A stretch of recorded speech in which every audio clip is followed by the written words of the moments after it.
Today's show is sponsored by the Electric Vehicle Association. Join up to support the electrification of transport today. And by Energy Sage. Time's running out in the US to get the benefit of federal tax incentives, so plan your energy independence today. And by you. Stick around to find out how you can help us remain 100% independent by joining us on Patreon this autumn. Welcome back to another episode of TEN, Transport Evolved News. Thanks for joining me.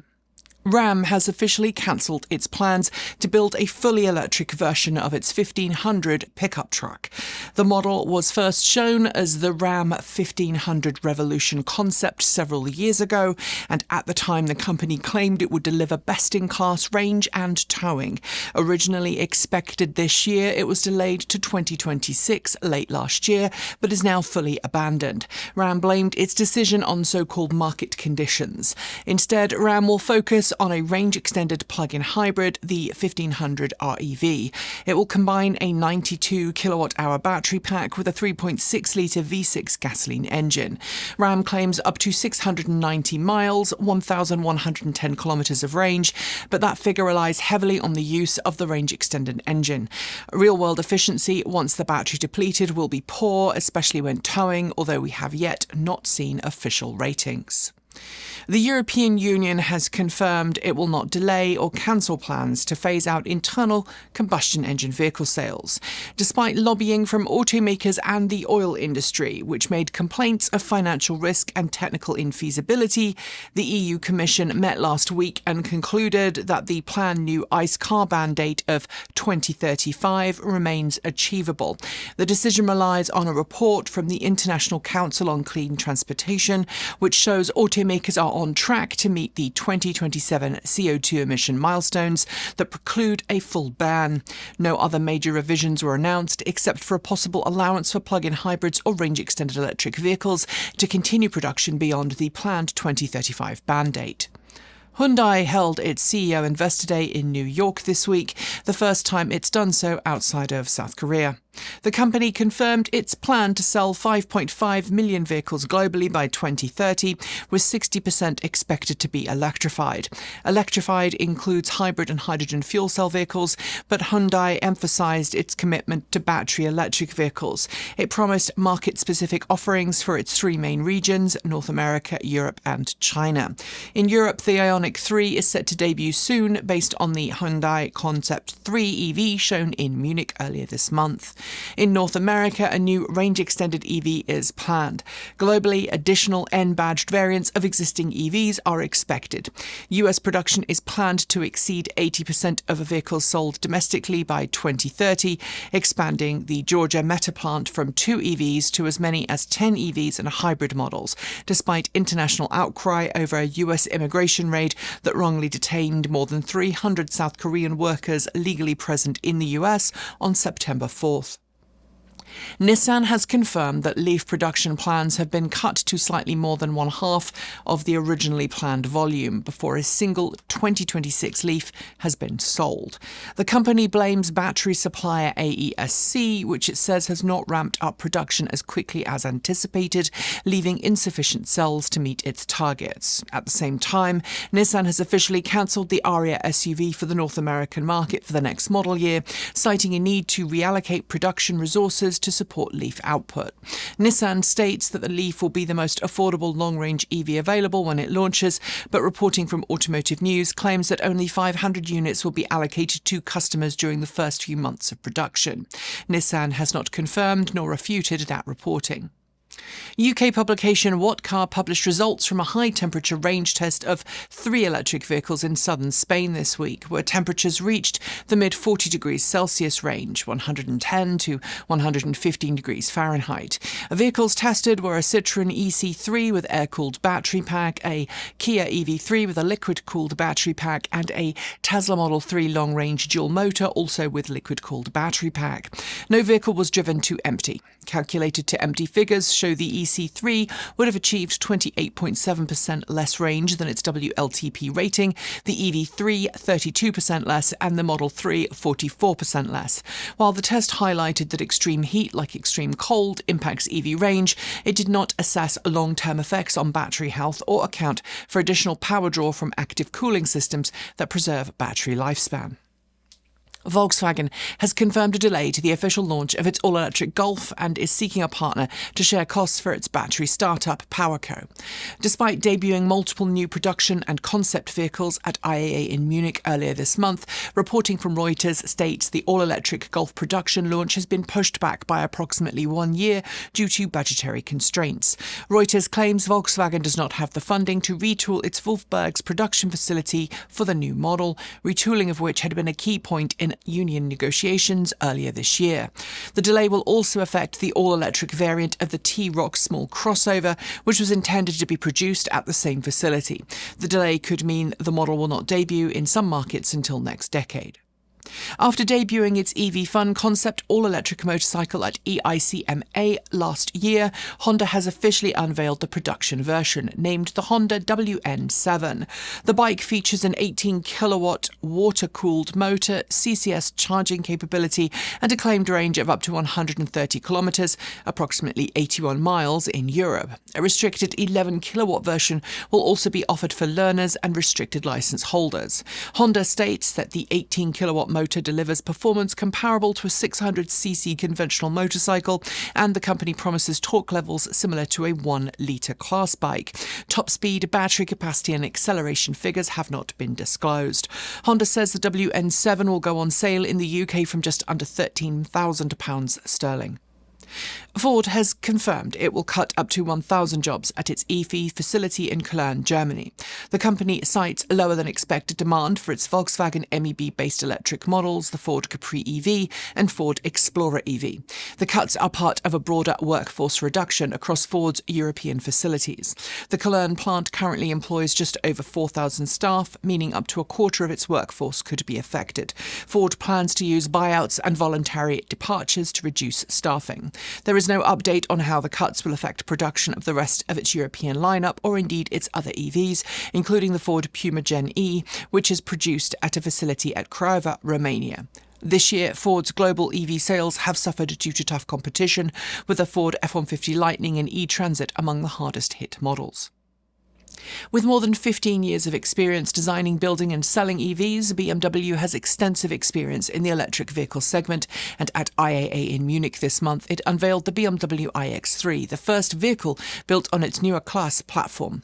Despite this, some members of BMW's board remain firmly committed to internal combustion engines, and in an interview with Autocar India, one board member stated this week, ICE and combustion engines will never disappear. Never. These remarks indicate that while BMW will expand its EV offerings, it also plans on a new combustion-only platform aimed at entry-level models, intended for regions in the world where it believes EVs won't sell.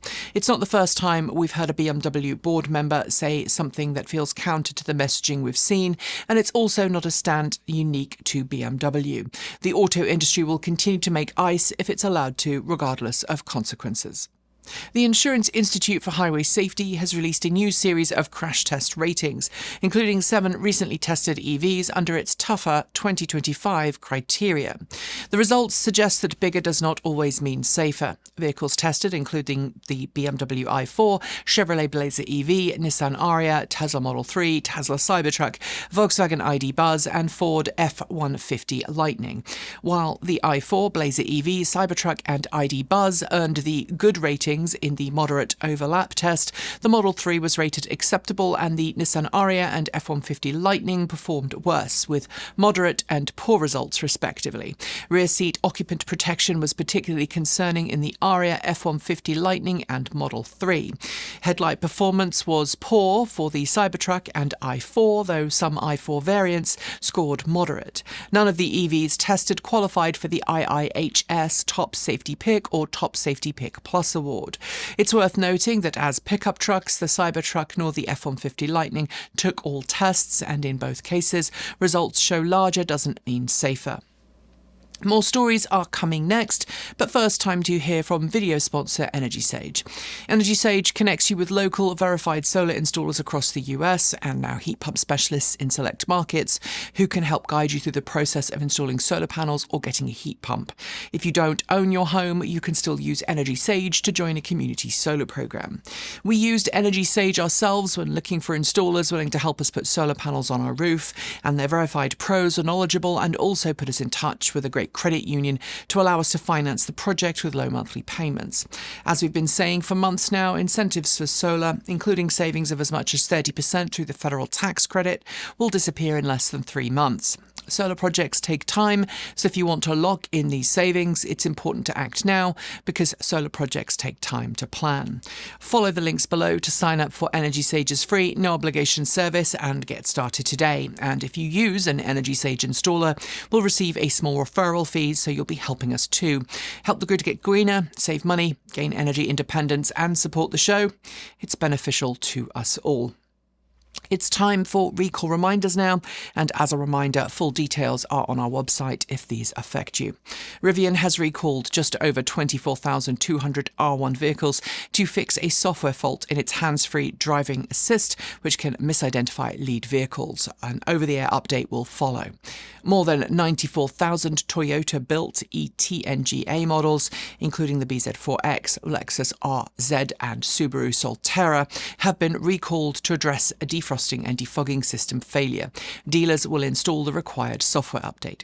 16 orange EV Husk-E tandem terminal trucks have been recalled as do-not-drive vehicles due to a driveshaft issue that could damage the passenger side brake. Field service repairs are planned for all affected trucks. 1,170 New Flyer electric and hydrogen fuel cell buses have been recalled to fix a faulty weld in the high-voltage battery bus bar. Updated battery management software will be installed on affected buses. The Tesla Powerwall 2 is being recalled to address failing battery cells in some units. Tesla has stated it's already remotely discharged affected Powerwalls to reduce the risk of fire. And that's it for your recall reminders. Now it's time for news shorts. You'll find links to the covered stories on our website at www.transportevolved.com. Chinese truck maker Sany has expanded its European lineup with a new heavy-duty semi-tractor featuring a 636 kWh, 800-volt LFP battery and a 42-ton towing capacity. MIT researchers have developed a self-assembling electrolyte that could simplify battery recycling. When placed in a simple organic liquid, the material breaks down into its constituent elements. Australia's government has earmarked $12.3 million Australian dollars to find a new dedicated electric truck charging hub in Melbourne. It will accommodate 28 trucks at a time. The provincial government of Newfoundland and Labrador in Canada has announced a new $3.8 million Canadian dollar investment into public EV charging along major routes in the area. Flo and Switch Energy have announced a new roaming agreement that will make it possible for each company's customers to access the other's charging networks across the US and Canada. Shell Lubricants, which is part of fossil fuel company Shell, has unveiled a new high-performance fluid designed to help unlock high-power fast charging without overheating EV battery packs. German news outlet Automobile Wash claims that Volkswagen is looking to give its Touareg crossover an all-electric makeover based on the SSP platform. It will be built at the Slovak production facility in Bratislava. Swedish infratech company Standab has successfully closed a €3.6 million funding round to help it build a universal micromobility charging network across major cities in Europe, combining secure charging with convenient parking. Italian design studio Ital Design has unveiled a new electric SUV concept, but only in virtual form. Showcased as a holographic vehicle concept, the EVX is based on the MEB Plus platform from Volkswagen. BYD has unveiled a new electric bus platform featuring cell-to-chassis design, a 1,000-volt system architecture, super-fast charging and a new safety feature to help manage tyre blowouts. Geely has officially opened the order books in the UK for its EX5 SUV. Priced in the UK from just under £32,000 sterling, deliveries will begin next month. While Amazon's delivery fleet is known for its Rivian-built electric delivery vehicles, the company has just begun testing a small fleet of 12 BrightDrop delivery vehicles from rival firm General Motors.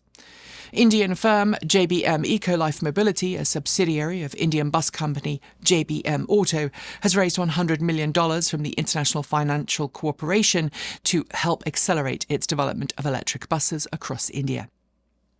The FIM has officially shelved its Moto E race series. After 7 series of races, the FIM says the series has failed to capture a significant following among motorsport fans. It may return in the future. Waymo has officially expanded its autonomous ride-sharing service to additional parts of the US. Customers can now use Waymo in Seattle, Denver and San Jose, in addition to existing locations. Swedish firm Einride has developed a fully autonomous heavy goods vehicle on the roads of Belgium for the first time, with a safety-tested demonstration taking place in the port of Antwerp-Bruges. The US state of New Jersey has officially announced a new $20 million funding pot for electrifying school buses and expanding publicly accessible fast charging in the region. BMW has confirmed its just-revealed iX3 electric crossover will begin series production at the company's Debrecen facility in Hungary next month. Early deliveries are due before the year's end. After sizable delays caused by the US federal government, Rivian has officially held its groundbreaking ceremony for its new production site in Georgia. Full construction will start at the facility next year. XPeng has confirmed it will be utilising BYD-supplied battery packs for its long-range variant of its new Mona EV. The standard-range battery packs will come from EV Energy. Taiga Motors has unveiled its next-generation Orca watercraft lineup, featuring a new model. DC fast charging across its lineup and vehicle-to-grid capabilities will now come as standard. They will begin deliveries early next year. Volkswagen has confirmed that its facility in Lower Saxony will be shuttered for 1 week in October to coincide with local holidays. The facility produces the Multivan and the Volkswagen ID bus. Mitsubishi Motors has unveiled its all-new electric Eclipse Cross for the European market. It's based on the CMF EV platform, the same platform that underpins multiple Renault and Nissan EVs. Chinese brand Changan has announced it's opened the order books in the UK for its Deepal S07. Priced from just under £40,000 sterling, it promises up to 295 miles on the WLTP test cycle. The European Union has officially launched the Clean Transport Corridor initiative to accelerate the deployment of heavy-duty electric truck charging across major routes. 9 member states are currently involved in the push. Mining company Fortescue could save upwards of $400 million a year on a fleet of new all-electric mining trucks it's just ordered. Using regenerative braking, one analysis says it could reach true zero-carbon emissions in its mining endeavours.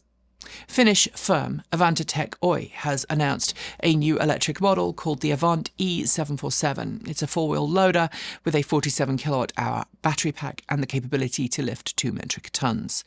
A recent range test from Edmunds suggests that Cadillac's range of electric SUVs are seriously underquoting their EPA range and can drive far further in the real world. Edmunds reported more than 12% range increase in some cases.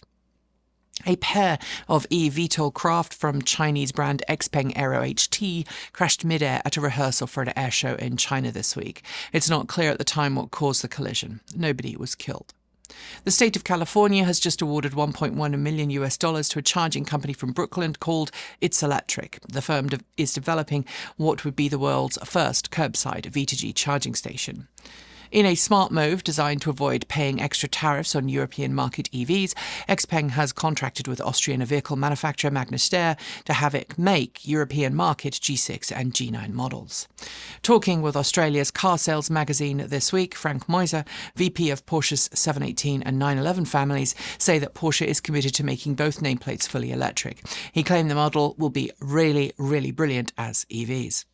BYD has stated that it plans on bringing its flash charging technology to Europe, utilising single CCS connectors to transfer up to 1 megawatt of power. In China, the same technology actually uses 2 parallel charging ports. Years after debuting it as a concept vehicle at CES, Toyota has officially launched its e-Palette electric transporter. Unlike the concept and prototypes, this features traditional control surfaces for non-autonomous driving operations. Just a few weeks after showcasing its IONIQ 3 concept at IAA, Hyundai has confirmed that it's chosen its Turkish facility as home for production for the upcoming series model of the IONIQ 3. Expect an official debut soon. ZTM Gdańsk has ordered a total of 30 new electric buses from Solaris. The buses will be fully low-floor and come with air conditioning as standard. Deliveries will be completed by next September. BYD and Stellantis are continuing to spar against one another after Stellantis claimed Leapmotor sold more cars than BYD in Germany. BYD disputes this, and official German government figures back BYD up. And finally, for the news shorts, Aptera has confirmed it's now making the laminated glass solar hatch for its Aptera solar electric vehicle. It was the last solar component to be finalised before series production.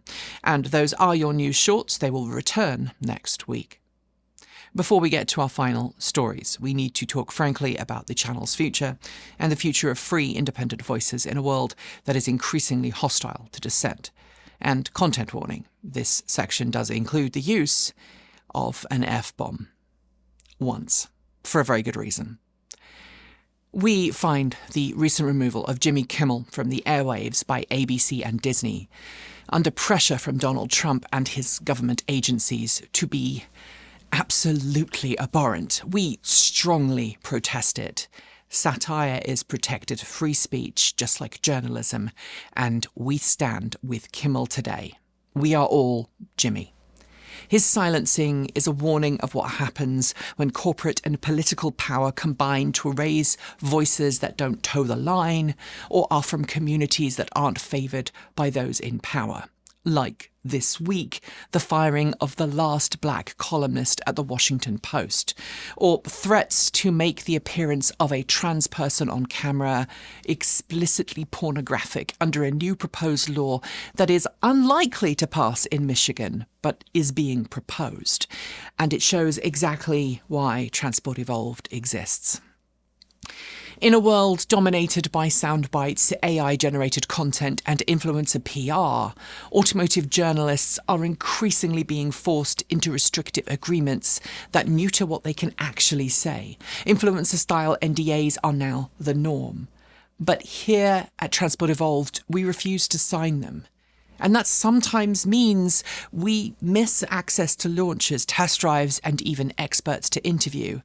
Like the time at Mercedes-Benz at IAA, when a PR person flat out refused to let us speak to an engineer on their stand that we had been chatting to off camera, presumably because they were worried about how the company would look. Today's show has been difficult to read. It's been intentionally dry by script, by design, and by delivery, because I wanted to show you what a future 10 could look like if we and other folks like us are not allowed to include context or any information beyond press releases or official statements, to show you what happens when investigative or backgrounded reporting is stripped away. But look, integrity, stubbornness, deep knowledge, and a healthy dose of satire are our only weapons left against this tide. Our job isn't to report that someone says it's raining while someone else says it's snowing. It's to look out the window and tell you the actual fucking reality.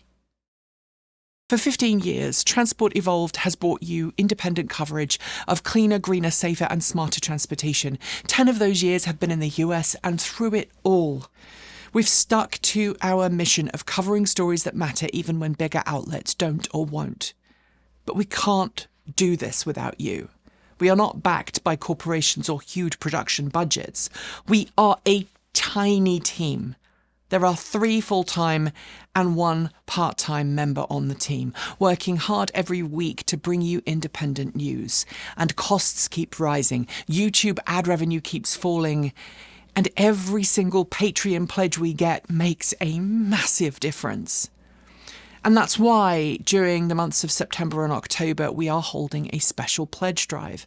By joining us on Patreon for as little as $1.50 a month, you're not just keeping Transport Evolved alive, you're standing up for independent journalism.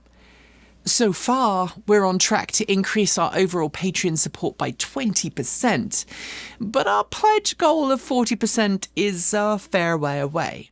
And I'm hopeful that you can help us fix that in the coming weeks.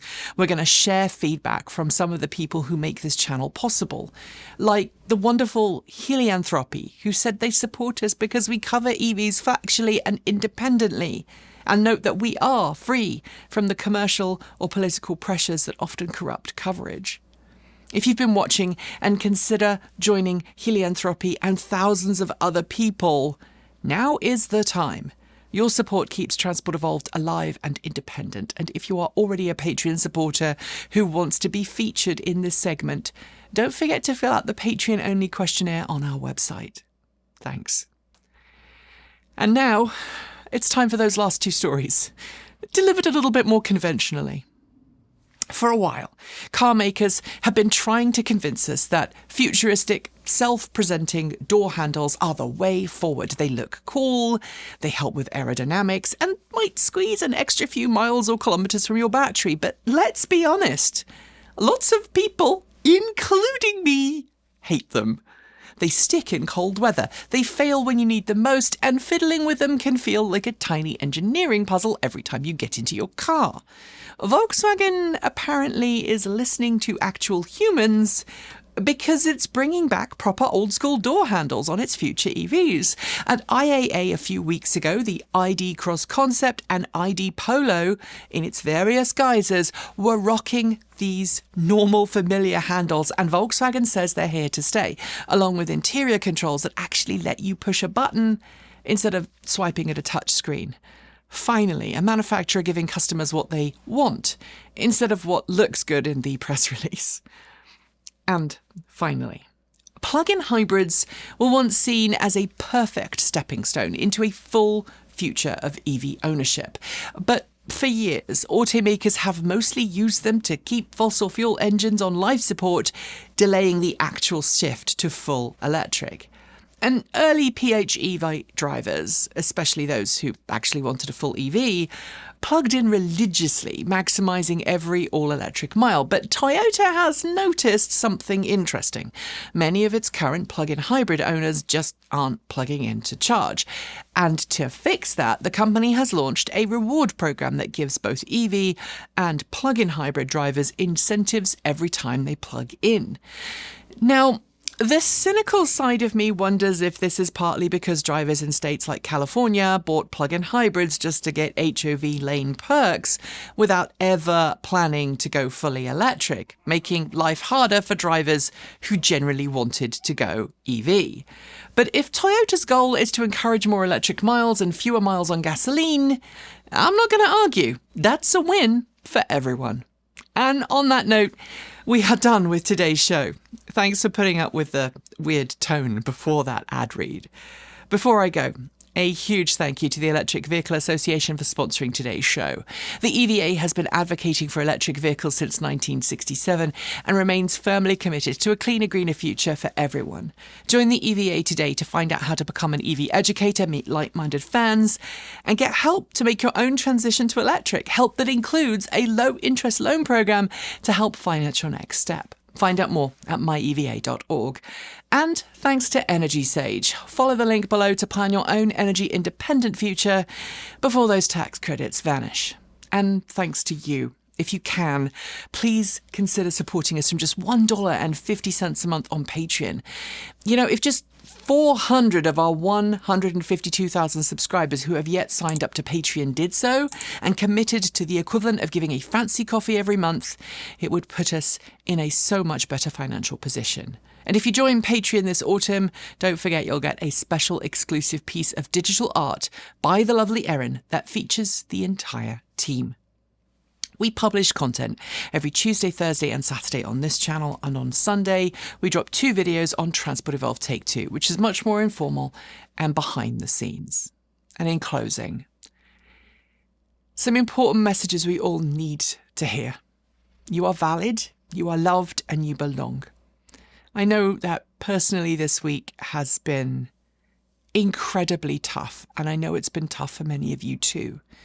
Eroding rights, authoritarian creep, and leaders failing to lead has all led to some horrific consequences for all of us, from trying to strip people of their citizenship or refusing to acknowledge it, through to suggesting that being anti-fascist or waving a progress flag makes you a terrorist, or calling for the incarceration and institutionalization of the entire trans community.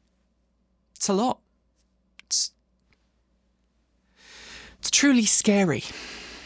And right now, division and hate aren't just tolerated, they are encouraged by those in power, driven by a lust for cruelty. And in these times, as I say every week, kindness and empathy become acts of radical resistance. Empathy is not weakness, it is a skill we must nurture and regularly practice to hold on to our shared humanity. And in these times, a reminder that it is okay to take time off if you need to. It's okay and healthy to unplug, to get outside, or bury yourself in a good book, or listen to your favourite album, or just spend time with loved ones. It's important to listen to your body and engage in self-care so that when you're ready, when you're feeling better, you can come back and fight for decency, community, and justice for all. Do not let them win. Embrace your awesomeness and let your light shine. And in case you've missed it, we have now turned off comments on YouTube. The site wasn't, frankly, facilitating moderation, and death threats and doxing attempts were coming for us multiple times a day. And as I've noted, as a member of a very marginalised community right now, it's not safe for myself or any of the team to get law enforcement involved. So in that light, we now only accept comments on social media, Mastodon and Blue Sky, or on our website, or through Discord, all of which have good moderation tools designed to keep us safe. I want to be clear, we are not anti-freedom of speech, but freedom of speech doesn't mean freedom to threaten folks' lives that you disagree with. Finally, wherever you are, whoever you love, you're not alone. Be an ally, be kind, be that positive change you want to see, and please, for the sake of everyone's future, don't let hate or ignorance win. I made it through this show without needing to make any extra takes. I haven't done this for a really long time. Probably made some errors, but anyway, that's a little celebration for me. As always, keep evolving.